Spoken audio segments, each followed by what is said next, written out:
Nih, berkaitan dengan peluang bisnis jamaah. Umar bin Khattab itu berusaha mengeluarkan sahabat-sahabat dari zona nyaman dalam urusan dunia. Umar bin Khattab ini pernah bertemu dengan seseorang, Abu Dhubyan. Dulu negara itu ngasih santunan jamaah. Sejak di zamannya Umar bin Khattab, karena banyak harta di Baitul Mal, itu dikasih santunan semua orang.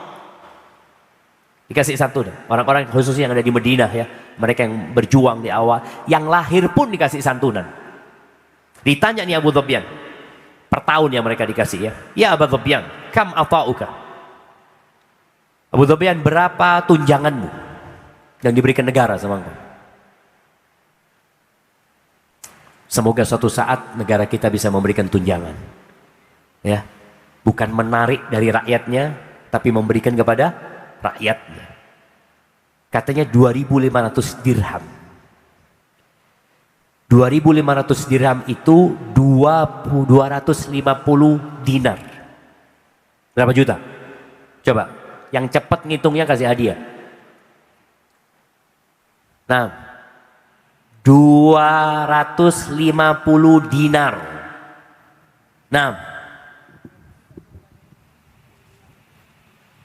jamaah, anak sebagian sudah mulai merem jamaah, ya Allah. Tapi kalau urusan fulus, bismillah, ngitung dia fulus. Padahal bukan fulusnya dia. Nah, berapa? Bismillah. 10 juta. Ya Allah, jahat banget tentu. Mana? 425 juta Ustaz. Berapa? 420.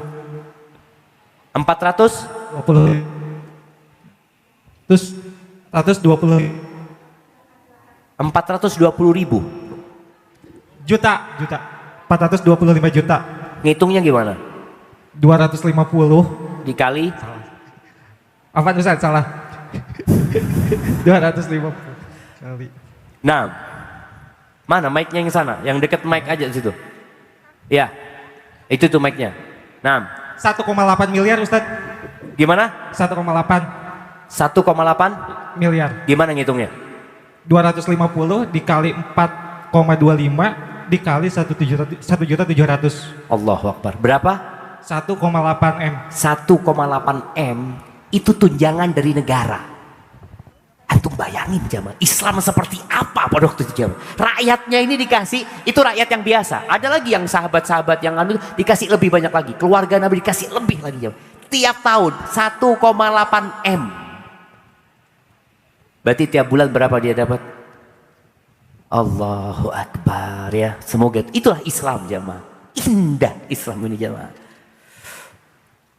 Orang yang dapat duit segitu, ya dia hidup nyaman lah. Nggak perlu kerja kata dia. Sudah tidur-tiduran. Nanti dapat fulus lagi. Apa kata Umar bin Khattab?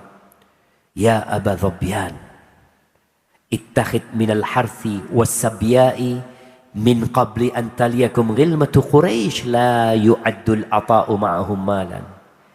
Abu Dhubyan, carilah penghidupan dengan cara bertani, beternak, sebelum datang masa kepemimpinan bocah-bocah Quraisy yang tidak memberikan tunjangan kecuali sedikit. Subhanallah. Sekarang ini sering kita dapat video ya, potongan video. Jadi orang kalau mengandalkan gajinya, itu seperti orang yang tenggelam berdiri ya, dia keluar sedikit. Ternyata Islam mengajarkan loh, antum harus punya usaha lain. Memang antum sudah punya pemasukan. Ustaz, apa itu bukan ambisi dunia? Oh, ambisi itu urusan hati. Ambisi antum tetap harus akhirat. Antum punya kewajiban memberikan nafkah kepada orang tua, memberikan nafkah kepada anak-anak ya, membantu dakwah ini. Jadi memang beresiko, iya beresiko. Duit 18 M itu kalau dibelikan kambing jemaah, kalau satu kambing harga 2 juta, dapat berapa? Dapat 900 ekor kambing. Kalau tiap kambing beranak 2, jadi berapa? Jadi 2.700 ekor. Iya kalau antum bicara untung, kalau mati separuhnya Ustaz. Mati, anak piara kambing, Allahu Akbar. Ustaz, mati Ustaz satu. Innalillahi wa inna ilaihi raji'un. Ini di awal-awal jamaah. Nah, besok lagi, Ustaz, itu lahir tapi ibunya mati, Ustaz. Innalillahi wa inna ilaihi raji'un. Akhirnya orang kandang ini, Ustaz, ana nggak cerita sama Ustaz lagi ya. Ustaz nggak sakit hati. Karena banyak mati jemaah. Dan membuat kita juga sebenarnya membuat kita lebih dekat sama Allah gitu loh.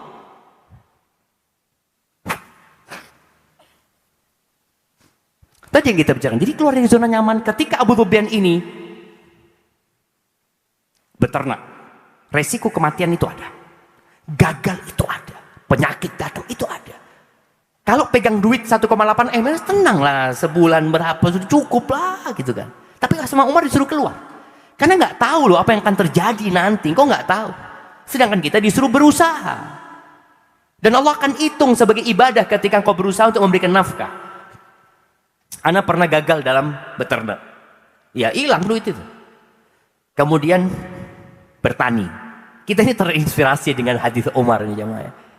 Ada teman Ustaz, kita tanam bawang Ustaz. Harganya lagi bagus. Bismillah. Sudah. Anda ingat 100 juta waktu itu jamaah. Fadhal. Sudah dia belanjakan, dia catat semuanya. Panen. Alhamdulillah panen. Dapat 48 juta jamaah. 100 juta jadi 48 juta. Belum capeknya, belum lelahnya. Tapi 48 juta itu banyak doa di situ. Banyak doa kita. Terus minta sama Allah, alhamdulillah. Walaupun dapat 48 juta, tapi orang harus keluar dari zona nyaman. Terus nanti usaha lagi. Tapi tetap usaha pakai ilmu. Karena sebagian ikhwan kita keluar dari zona nyaman, dia mau usaha tanpa ilmu akhirnya berantakan hidupnya. Nah, tetap perlu ilmu, perlu pendampingan seperti itu. Dan banyaklah, saya rasa sebagian kita pernah merasakan itu. Jangan pernah berhenti. Engkau jangan merasa, oh udah cukup. Enggak, Umar menyuruh orang berusaha. Dan bagaimana para sahabat Nabi ketika mereka bekerja, ya ada yang jadi pegawai. Enggak semua sahabat itu pengusaha, ada yang jadi pegawai di antara mereka. Tapi mereka juga punya usaha lain. Umar bin Khattab ngembala kambing ya, atau ngembala onta dia. Umar melakukan itu.